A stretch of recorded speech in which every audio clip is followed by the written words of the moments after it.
జూబ్లీహిల్స్ నియోజకవర్గంలో ఉప ఎన్నికల పోరుతో హోరెత్తిపోతోంది. ఈ ఉప ఎన్నికల బరిలో ప్రధాన పార్టీలైన బీఆర్ఎస్ మరియు కాంగ్రెస్ పార్టీలు పోటాపోటీగా రోడ్ షోలు నిర్వహిస్తూ రాజకీయాన్ని వేడెక్కిస్తున్నాయి. ఇరు పార్టీల అభ్యర్థులు, ముఖ్య నాయకులు నియోజకవర్గంలో విస్తృతంగా పర్యటిస్తూ ఓటర్లను ఆకర్షించేందుకు శక్తి వంచన లేకుండా ప్రయత్నిస్తున్నారు. జూబ్లీహిల్స్లో ఎటు చూసినా కార్యకర్తలు, అభిమానుల సందడి కనిపిస్తోంది. గెలుపుపై ధీమా వ్యక్తం చేస్తున్న ఈ రెండు ప్రధాన పార్టీల రోడ్ షోలు ఒకరిపై ఒకరు విమర్శలు చేసుకుంటూ ఉప ఎన్నికల వేడిని పతాక స్థాయికి చేర్చారు. మొత్తం మీద జూబ్లీహిల్స్ ఉప ఎన్నిక ఇప్పుడు రాష్ట్ర రాజకీయాల్లో చాలా కీలకంగా మారింది.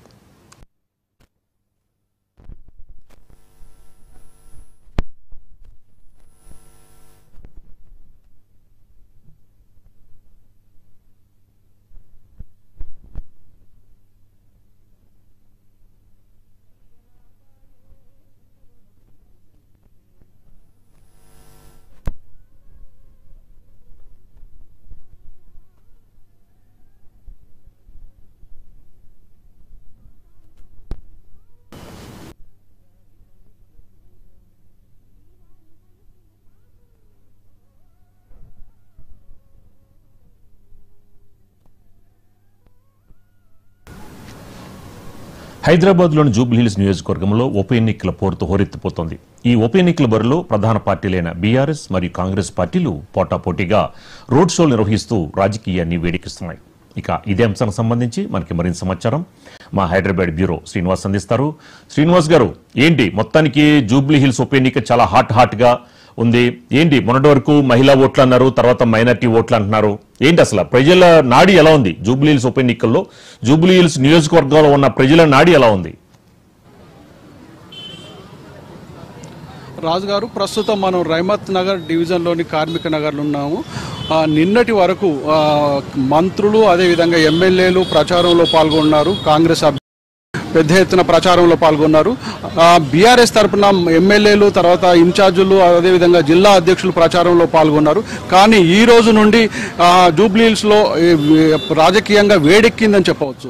ఈ రోజు ఇటు CM Revanth Reddy road show ఇటు వెంగళరావు నగర్, రైమత్ నగర్ డివిజన్లలో ప్రారంభిస్తుంటే, మరోవైపు TRS, BRS working president KTR కూడా అక్కడ షేక్పేటలో తను రోడ్ షో నిర్వహిస్తున్నారు. మొత్తంగా జూబ్లీహిల్స్ ఎన్నికలు దగ్గర పడ్డా కొద్దీ ప్రచార హోర్ పెరిగిందని చెప్పవచ్చు. ప్రస్తుతం మనం కార్మిక నగర్లో ఉన్నాం. ఇక్కడ ప్రధాన పార్టీల అభ్యర్థుల గెలుపు కోసం ముఖ్య నాయకులందరూ ఇక్కడ ఉన్నారని చెప్పవచ్చు. వాళ్ళు ఏ విధంగా ప్రచారంలో పాల్గొంటున్నారు, ప్రజల నాడి ఏ విధంగా ఉంది, వాళ్ళ అభ్యర్థిని ఏ విధంగా ముందుకు వెళ్తారు అనే విషయాన్ని మనం అడిగి తెలుసుకున్నాం. ప్రధానంగా ఇక్కడ ఇటు బీజేపీ, అదేవిధంగా కాంగ్రెస్, అదేవిధంగా టీఆర్ఎస్ నేతలందరూ ఉన్నారు. వాళ్ళ అభ్యర్థి కోసం పెద్ద ఎత్తున ప్రచారంలో పాల్గొంటున్నారు. ప్రస్తుతం కార్మిక నగర్లో ఉన్నటువంటి ఈ కార్యకర్తలు వాళ్ళ గెలుపు కోసం పనిచేస్తున్నారు.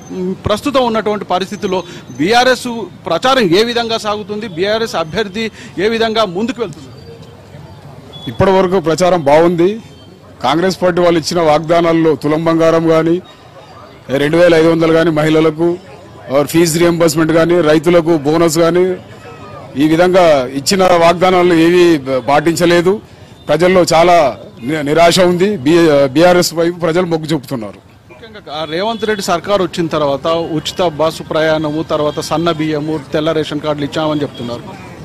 ఉచిత బస్సు ఇచ్చిర్రు, అదే జెంట్స్ కు టికెట్ రేట్లు డబల్ చేసిర్రు. ఆడవారికి ఉచితం ఇచ్చిర్రు, మగవారికి డబల్ రేట్లు చేసిర్రు. రేషన్ కార్డులు ఇచ్చిర్రు, నామమాత్రంగా ఇచ్చిర్రు. కాంగ్రెస్ వాళ్ళ నాయకులు ఏమనుకుంటున్నారు అన్నటువంటి విషయం తెలుసుకుంటాం. ప్రస్తుతం కాంగ్రెస్ అభ్యర్థి ప్రచారం ఏ విధంగా ఉంది, కాంగ్రెస్ అభ్యర్థి మీద కొన్ని ఆరోపణలు కూడా వినపడుతున్నాయి. మీరు కాంగ్రెస్ అభ్యర్థి గురించి ప్రచారం చేస్తున్నారు. కాంగ్రెస్ అభ్యర్థి ఏ విధంగా ఉంది? కాంగ్రెస్ అభ్యర్థి కాంగ్రెస్ పార్టీ నవీన్ యాదవ్ గారు అన్నారు. ఏదైనా ఒక ప్రూఫ్ ఉందా సార్ నవీన్ యాదవ్ మీద? ఏదైనా ఎఫ్ఐఆర్ ఉందా, ఏదైనా రౌడీ షీట్ ఉందా? చూపగలుగుతారా? ఎవరైతే ఆరోపణలు చేస్తుర్రో అది లిఖిత రూపంలో చూపెట్టాలి. ఉట్టి ఆరోపణలు చేస్తే కాదు. ఇప్పుడు ప్రజాబలం ఉంది కాబట్టి వాళ్ళకి ఎక్కడి నుంచి తొక్కేయాలని నవీన్ యాదవ్ గారి ఫ్యామిలీ గురించి, వాళ్ళ గురించి లేనిపోని అబండాలు, ఆరోపణలు చేస్తున్నారు సార్. ముఖ్యంగా అంటే వాళ్ళ ఫ్యామిలీ రౌడీ షీటర్లు, రేపు శాంతి భద్రత సమస్య తలెత్తుతుంది, ఇక్కడ నవీన్ యాదవ్ గెలిస్తే మాత్రం ఇబ్బంది అవుతుంది అన్నటువంటి ఒక ప్రచారం జరుగుతుంది. అవతల రాజకీయ పార్టీలు కూడా ఆరోపిస్తుంది. గతంలో వాళ్ళ నాన్న కూడా రాజకీయంలో ఉన్నారు, వాళ్ళ అమ్మ రాజకీయంలో ఉన్నారు. వాళ్ళ నాన్నగారు రాజకీయంలో ఉన్నప్పుడు పీజీఆర్ జమానా నుంచి ఉన్నారు. కానీ మధ్యలో వేరే రాజకీయ శక్తులు ఏం చేసినాయంటే వీళ్ళు ఎదగకుండా తొక్కేసేయాలంటే ఏం చేయాలి, రౌడీ షీట్ బుక్ చేస్తే ముంగట బోలేరాలు లేనిపోని ఆ రాజకీయ నాయకుల గురించి వీళ్ళు ఏం గడబడ చేసినా ఏం చేసినా రాజకీయ నాయకులు చేపిస్తే దాని మీద రౌడీ షీట్లు బుక్ అయినాయి, వాళ్ళ ఫ్యామిలీ మీద అయినాయి. నవీన్ యాదవ్ ఏమీ లేదు. ముఖ్యంగా ఫీజు రియంబర్స్మెంట్ చెల్లించడంలో కానీ అదేవిధంగా మిగతా హామీలు గత ఎన్నికల్లో ఇచ్చినటువంటి హామీలను కాంగ్రెస్ ప్రభుత్వం నెరవేర్చలేదు అని చెప్పి ఇటు బీజేపీ బీఆర్ఎస్ ఆరోపిస్తుంది.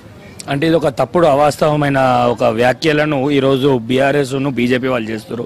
ఎందుకంటే ఫీజు రియంబర్స్మెంట్ అనేది గత పాలకుల వాళ్ళ దగ్గర చాలా పెండింగ్ ఉండే. ఎందుకంటే గత ఎన్ఎస్ఏ నాయకులంగా గతంలో మేము ఆ ప్రభుత్వం పైన కొట్లాడితే మా మీద కేసులు పెట్టి మమ్మల్ని జైళ్ళకు పంపిన రోజులు కూడా ఉన్నాయి. ఈ ఫీజు రియంబర్స్మెంట్ కు సంబంధించి